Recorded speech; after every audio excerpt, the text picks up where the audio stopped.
Hello everyone.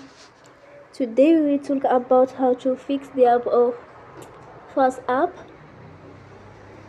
Here we go to settings. Then we click on apps.